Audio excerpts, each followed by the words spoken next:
I'm Caroline Dowd-Higgins. Thank you for listening to Your Working Life, my podcast series featuring thought leaders in the career and personal growth arena.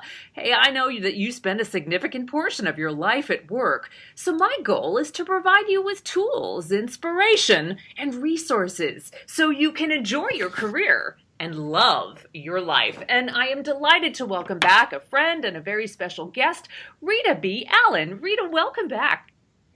Thank you, Caroline. I'm thrilled to be back. Oh, I'm so excited that we're going to have a great conversation. Let me tell our global listening audience all about you, and then we'll dive into some very specific topics. Rita B. Allen is a national career management firm called Rita B. Allen Associates, specializing in executive coaching, leadership development, management training, and career development. So she is a kindred spirit. Rita is a lecturer at Boston area universities, a sought-after speaker, author of numerous articles, blogs, and the book, Personal Branding and Marketing Yourself. She holds an MS in Leadership, BSBA, and is an advanced certified personal and executive coach. And Rita was also voted one of the top 10 executive coaches by Boston's Women's Business Journal. Rita, you are tremendous, and I've always seen you as an extraordinary resource. But let's talk about how in your book you discuss the importance of owning your career. What does that mean, and why is that so important? Sure. Well, thank you for that wonderful introduction first, Caroline. And yeah, so owning your career, when we look at where we are, 2016, and we look at the demands of the marketplace. I mean, first of all, the economy is something we can never control. And depending on where you live, it might be really strong right now, or it may not be. And of course, that will always fluctuate. We look at how competitive our marketplace is today. Organizations have good choices out there, and they're looking for specialization. It's not enough to be a generalist anymore. And when you look at the demographics, too, we have 4 generations in the workplace, slowly creeping up to 5. And that means, we've got lots of different ways of communicating, different expectations, different motivations. And of course, we're in a global marketplace. Everyone is doing business with someone across the world. And last but not least, organizations are looking for leadership skills in everybody. You don't have to be in a leadership role to be expected to be an effective leader. So when you think of all and you see all of these demands, it's more important than ever that we really are the ones that are owning our career, the lead architect in driving our careers. I like to say the difference between being in the driver's seat versus sitting in the back, just kind of going along for the ride. So we really have to see ourselves as, again, sort of the lead architect in managing, first of all, owning and managing our careers. So I think that's a concept we all have to embrace today if we want to really have a fulfilling career. I so agree. And as I said in the beginning, you and I are kindred spirits because we collaborate in the same space. And I find it particularly interesting with more seasoned job candidates. And by that, I mean folks that are perhaps Generation X and boomers who have been working for a good long time and then perhaps have a transition, whether by choice or necessity. They've been working for 10 or 20 years and all of a sudden they're looking for something new. And I find owning your career can be particularly challenging for them because the game is different, just as you said, and we've got to take control about how we put ourselves out there. Yeah, no, absolutely. I agree 100%. So you are the personal branding expert extraordinaire. There's no doubt I look to you as the extraordinary resource that you are. And this term, personal brand, is something we hear a lot about today. I was smiling when you said we've got to be a specialist, not a generalist, and I couldn't agree more. But why is it that personal brand plays such a significant role in how we manage our careers, Rita? Yeah. So for all the reasons that we just talked about, it's really important that we can figure out how we differentiate ourselves. How do we stand apart? And that's really all personal brand is. That's what it means. That's what it's about. And it really is about understanding what are our differentiators and how do we stand apart? What's our value? One thing I've learned over my career is that there are three commonalities of successful professionals. First is that they really know what they have to offer. They know their value. They know what they bring to the party, and what they're really good at and what makes them successful, and what makes them good at what they do. So that's number one. Number two is that they know what they want. They're very goal oriented. They have a vision and a direction for their career, a mission, and they are very disciplined about creating a plan to execute so that they're able to achieve those goals. And last but not least, they know how to ask for it. They advocate for themselves effectively. So in order to do all of this, we have to really first know what is our brand? How do we differentiate ourselves? What makes us us? What makes you you? What makes me me? And that's a question that we all have to really dig deep to ask ourselves and to do a lot of reflection so that we can really come up with that, identify what our brand is and own it so that everything we do, our brand is reflected. That's at the core of really what makes us good at who we are and what we do.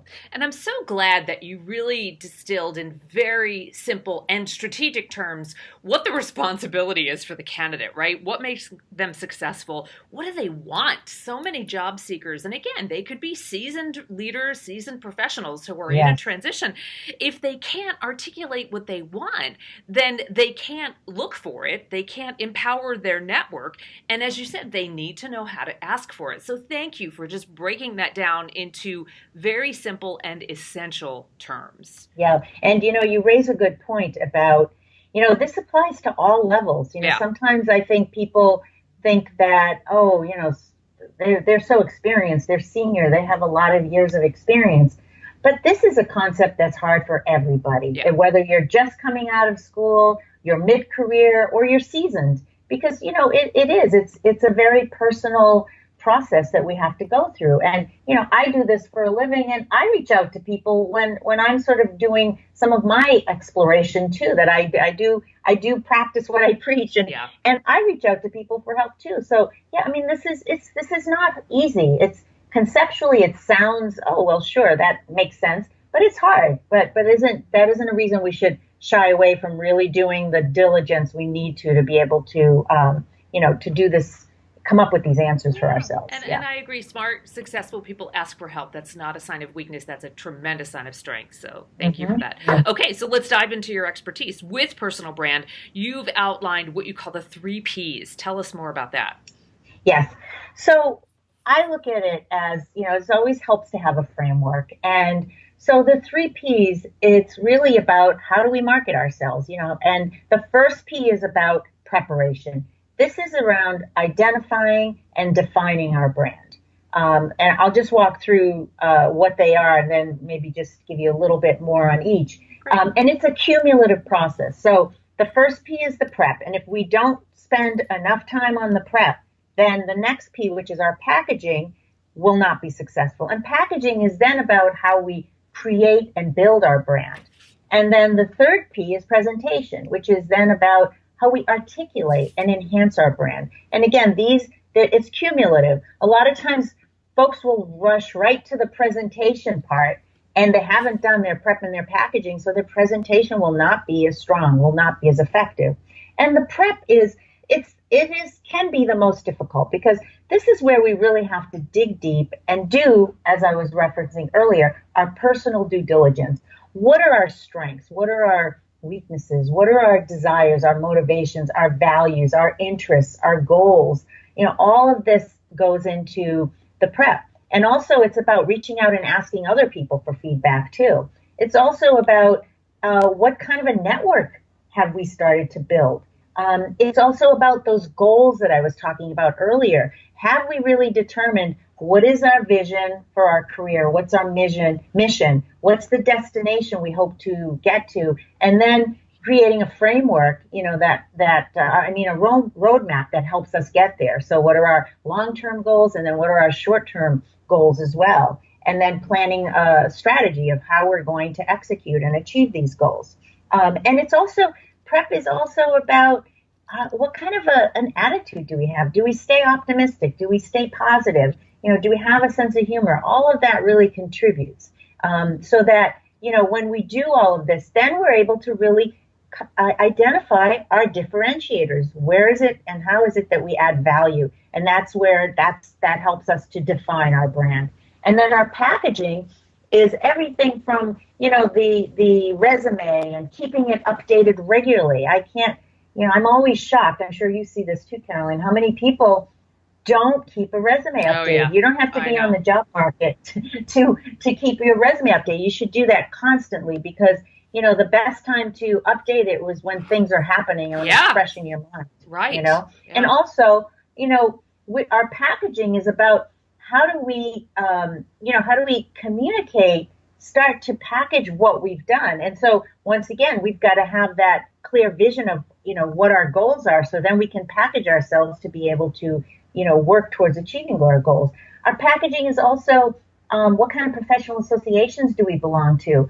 Are we well read? Do we stay current in our field? Do we continue to advance ourselves, our education, our knowledge, our skills? Do we keep a running list of all of our accomplishments so we know what our track record is? We know what, our history. Keep a scrapbook so that if you're keeping a list of your accomplishments, as well as if you do any writing or presenting or blogging, make sure you're keeping all that handy. If you get nice quotes and testimonials of and references from people telling you, giving you some positive reinforcement, keep copies of all of that. And also, our packaging is around continuing to enhance our network and continue to nurture relationships. It's not about quantity, it's about quality. And also having some strategic alliances like mentors and advisors and sponsors and champions, people that are really reinforcing and advocating for us, as well as people who we know we can go and trust that will give us some good advice. And of course, we can't be in this day and age and not talk about social media. Social media is also part of our packaging, and making sure that we're purposeful. There's lots of venues out there, but just because they're out there doesn't mean we need to use them. You've got to have, I believe, sort of a purpose for each one and how you plan to use it. And that's part of our packaging. So we want to be very careful that our virtual presence reflects our brand as well.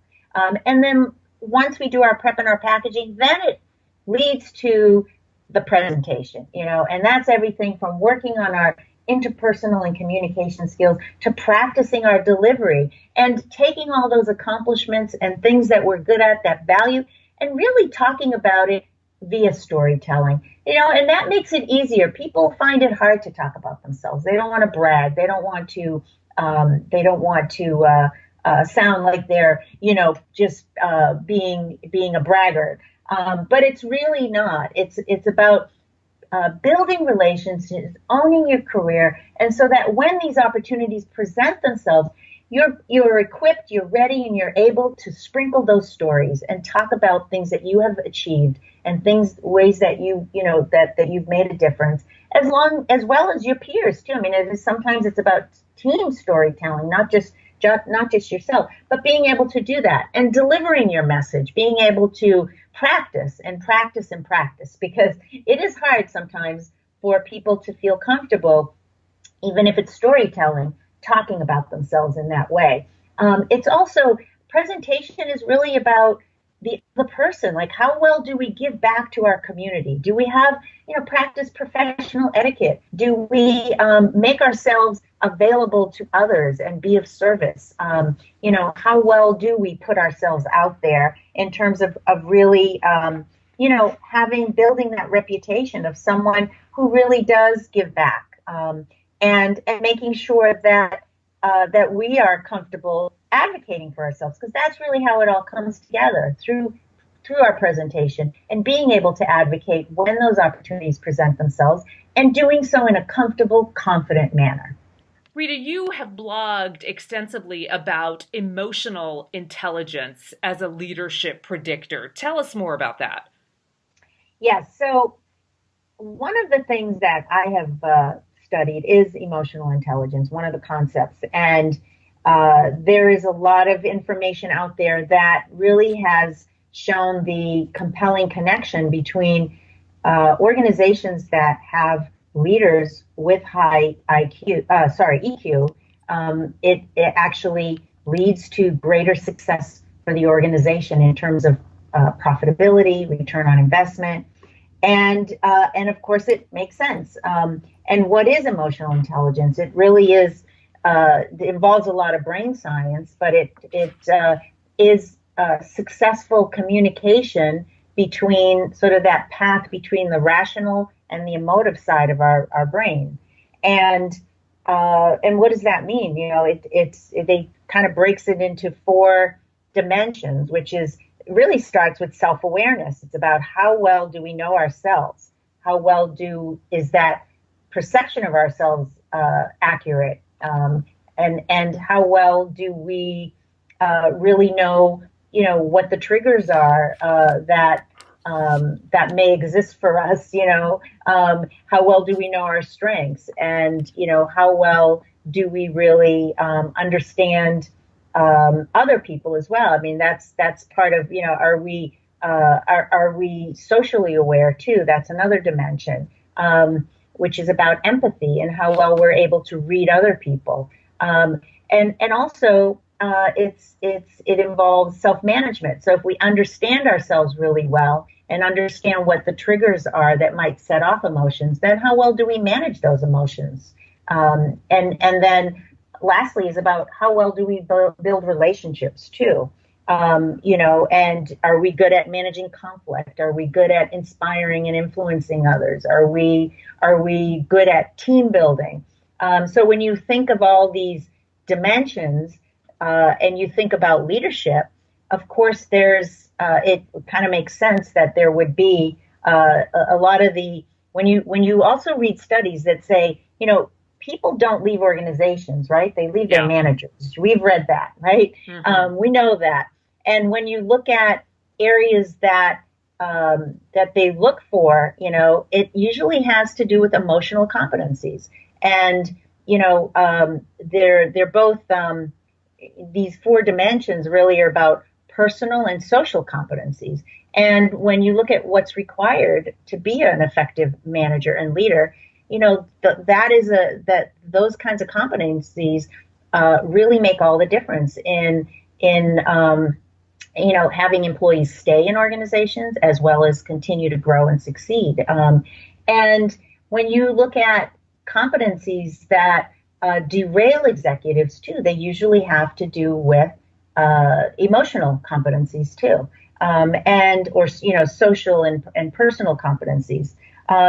So it really, it really is very relevant. And if we can identify and, where we excel and don't excel and can work on creating a development plan for ourselves that helps us to continue to enhance our emotional intelligence, then that will help us be stronger leaders as well. Actually, it makes us stronger individuals in life too, but this applies to both our personal and professional lives. I so agree. And, I think you nailed it with the term development plan. No matter where we are in our careers, we need to have a fresh development plan because the growth is never over. It's continuous. Rita, tell us how we can buy your book and follow you online.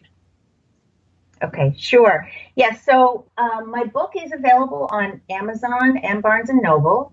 And also, you can access my website that I have lots of information on there as well. It's RitaBAllenAssociates.com. I also have a regular blog, Huffington Post, in the business section, as well as I write a column for leadership and management books, which is all accessible on my website as well. And I'm also on LinkedIn, I'm on Twitter, I'm on Facebook. So those are all ways that people can find me. Rita, what a joy to have you on the show. Thank you for sharing your wisdom and expertise, and I hope our paths cross in person sometime soon. And I want to thank you for tuning in to Your Working Life, where my goal is to help you design your career destiny so it doesn't happen by default. Career and life satisfaction is possible, and it's time to embrace what you love doing so you can do more of it. The show is now available on iTunes, YouTube, Podbean, and and Stitcher. I'm Caroline Dowd-Higgins. Take good care.